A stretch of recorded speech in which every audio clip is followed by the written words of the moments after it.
Hi everyone, welcome to a brand new week of TNT as we whip around the main news stories from around Thailand. Still quite a lot of focus on tourism, or this tourism panic that we spoke about on Friday. A lot of people thinking that the tourism numbers should be a lot higher than they are. I think they're okay, given that we're in the second year of recovery and all the things happening around the world and people's pockets not quite being as deep as they used to be. Maybe we're doing okay, but there is still this panic. So we're going to go through that and also some thoughts from some expats that sort of feel they're being a bit left out at the moment. One of the reasons why some of the tourism is down is, well, a lot attributed to the Chinese numbers, which will bring us to a story a bit later in the program about, a respiratory virus that the authorities are keeping an eye on in China. Here we go again. No need to panic, apparently. Let's go through the stories. We start with Bangkok Post. It talks about a tourism trap.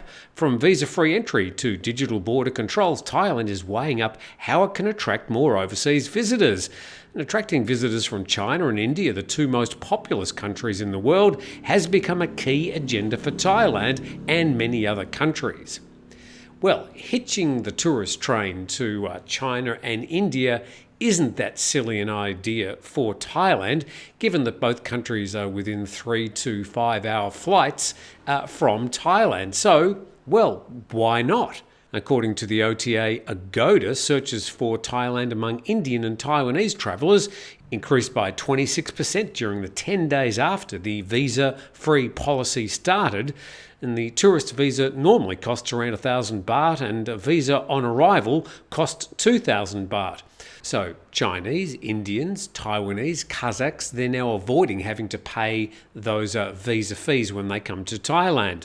And at present, 61 countries and territories are eligible to visit Thailand without a visa.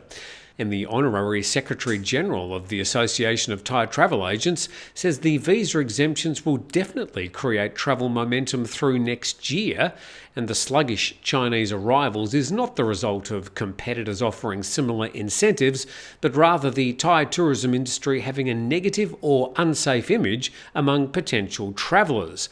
The chief executive of Thai Air Asia says the government should extend the visa-free scheme until the end of next year, and that it stimulated air travel through the first quarter of next year.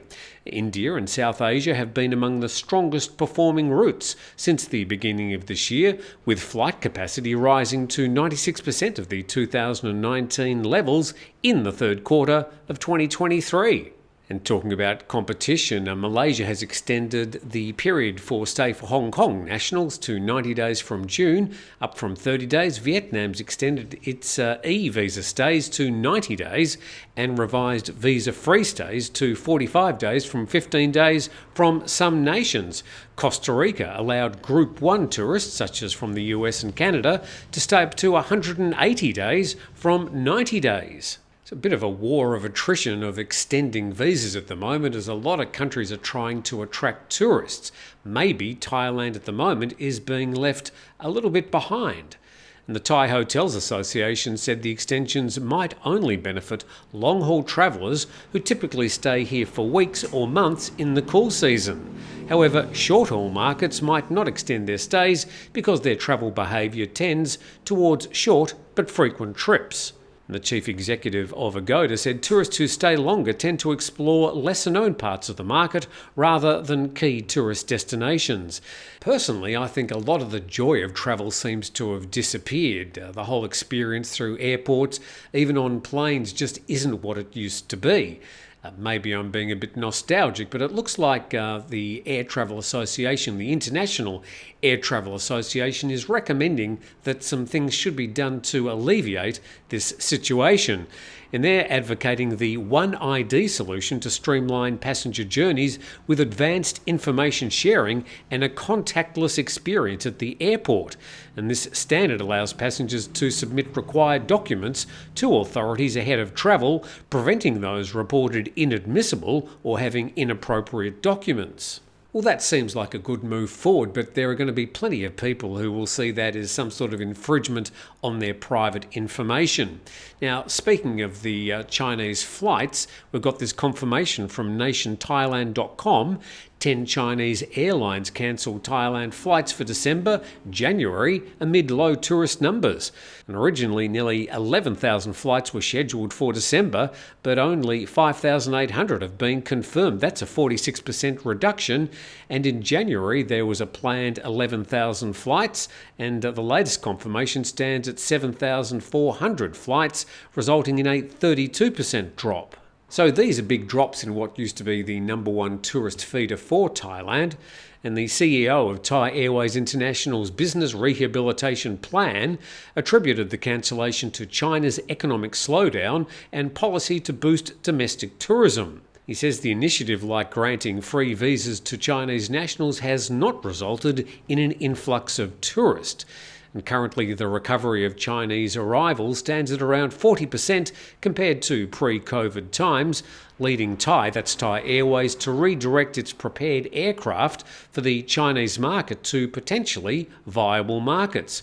Now, amongst all this talk about visa-free travel and easing up visas for tourists, a lot of the expats are getting a little bit lemon-lipped about the situation, which leads to this article from PattayaMail.com.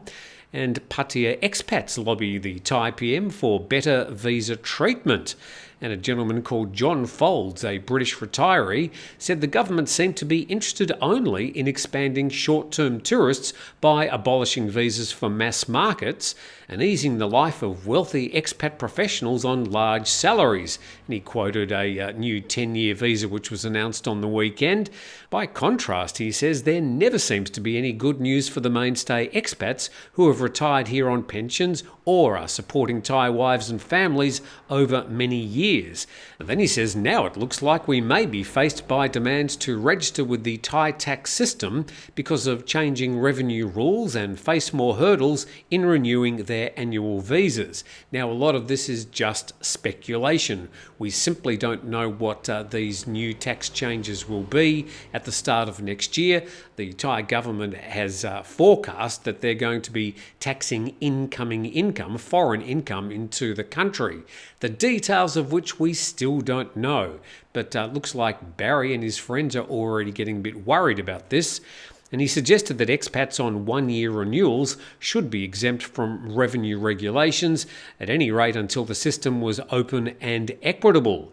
And he says the very idea that expats like me living on an already taxed pension need to produce a whole load of annual paperwork to justify why we should not be retaxed is a very sour notion.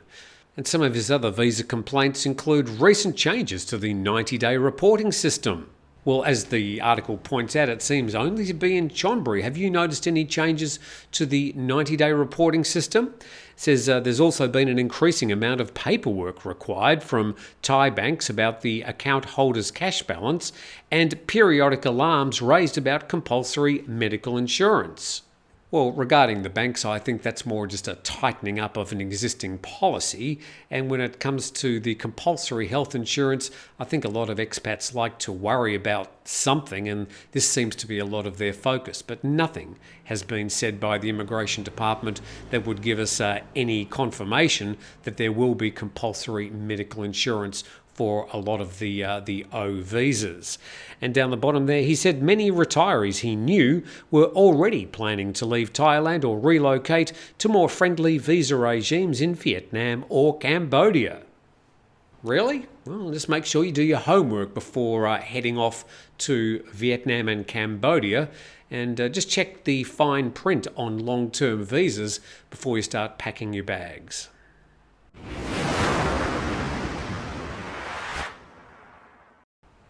Thanks for dropping in, and happy Loi Krathong. Tonight I'll be taking our guests who are staying in the beach house next door. We're all heading off. They've got 2 kids, so we'll be heading off to launch some krathongs here locally at Turtle Beach. So look forward to the annual Loi Krathong. I've been launching a krathong every year since I was here, and I wish you well for your launchings wherever you are around Thailand. To some more good news, and this is from nationthailand.com, And it says 4 more Thais released by Hamas, 18 still being held hostage, and a second batch of 4 more Thai nationals held hostage in the Gaza Strip was released by the Palestinian group Hamas yesterday, and they're currently being taken to a hospital in Israel for a health check. The ministry said the first batch of 10 Thais released on Friday, some media were reporting that as 12 Thais, had opportunities to talk to their families, adding that Thai authorities would fly them home as soon as possible. Great news, and let's hope those other 18 hostages are released very soon. But we move now to the issue of air quality, and we will hear a lot more about this over the next 5 months. And from Thai PBS World, struggling for a breath of fresh air.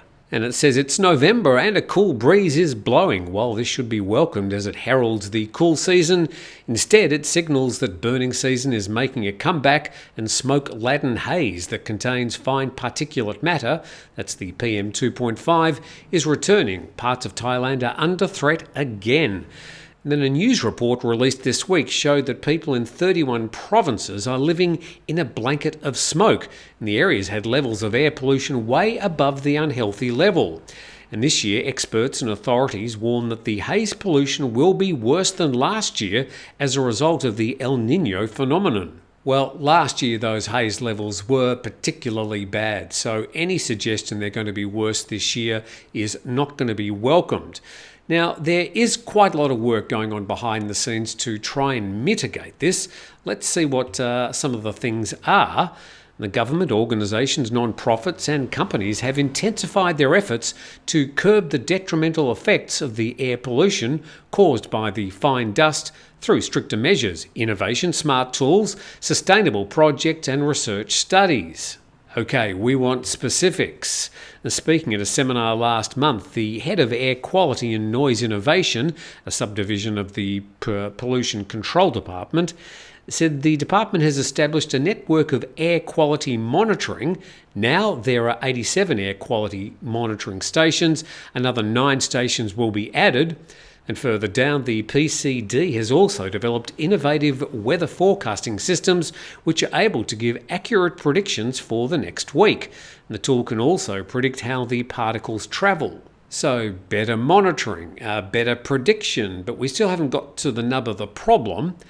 And he says the department's launched the Burn Check, a mobile app that helps manage burning and mitigate the problems of wildfires, particulate matter and haze. And farmers are required to submit a request for burning via the app to authorities before farming residues can be burned. Well, then it comes to the question, will they, and the enforcement. Let's go further. Now, stopping the burning of farming waste is a tough task. Forbidden fruit is the sweetest, so we've decided to buy the residues from farmers, adding that open burning of farm waste is the second main source of air pollution in Bangkok after vehicle emissions. I would argue during the burning season that the smoke drifting down from the north and northeast of Thailand was in fact the main cause of the air pollution. And then it says in another move, the Ministry of Industry will implement the Euro 5 emission standard for newly manufactured vehicles, effective from January the 1st next year, to help reduce emissions from road transport, an important factor to improving air quality in the city. Again, you can introduce as many standards as you like, you've still got to enforce it. And the article from Thai PBS goes on to say that, to us, the new generation is not limited to farmers who are young, but rather all people with a sustainability mindset who wish to start a farm using new eco-friendly farming methods. We would like to develop people. Lots of problems, including farming, traffic congestion and air pollution, are caused by humans. And the traditional farming slash and burn technique is blamed for generating the haze. Indeed, that is the leading cause of most of the haze, not just in Thailand, but also those neighbouring countries around the border, where a lot of the smoke with the northeasterly flow during that time of the year just drifts down into Thailand, including to the capital, Bangkok.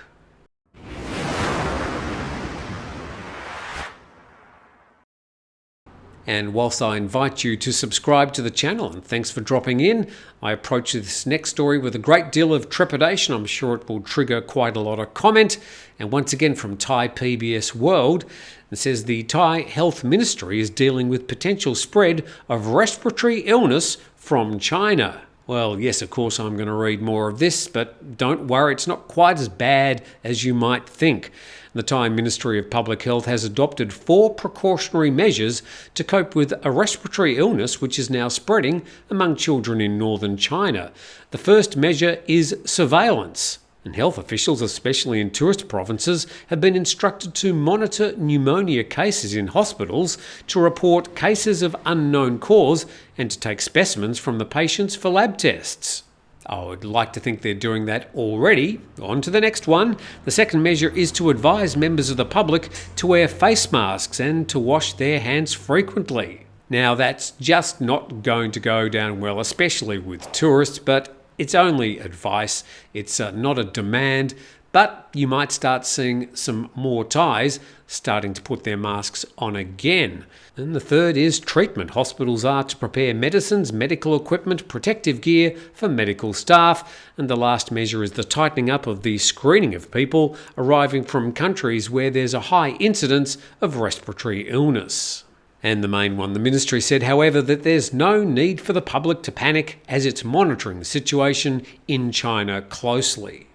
Thank you for watching today. Hopefully you're a bit more up to date with things happening around Thailand. I invite you to subscribe to the channel. Thanks for the great numbers over the past 2 or 3 weeks. We look forward to seeing you tomorrow.